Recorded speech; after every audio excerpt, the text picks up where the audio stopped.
What's up guys, welcome back to Drew Tutorial, and in today's video I'm going to show you how to share your Instagram story to your WhatsApp status. Right now, all you have to do guys, once you're inside Instagram, you want to first share a story, and as you can see here, I have a story there on my phone. Now, in order to share this to the WhatsApp status guys, all you have to do, just simply go ahead and click share to at the bottom there, and from there you want to go ahead and select WhatsApp. Now, if you don't see WhatsApp here, you want to scroll all the way across and go to more.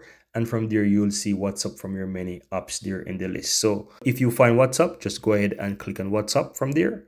And at the top there, you will see My Status. So you want to click on My Status from there. Then you want to go ahead and click Next. And then from there, you will see that you have the link of your story there from your Instagram into your WhatsApp status. And from here, you can go ahead and you can move things around as you wish. You can also go ahead and you can also add emojis there if you want. You can add text. You can also go ahead and you can play around with colors if you so desire.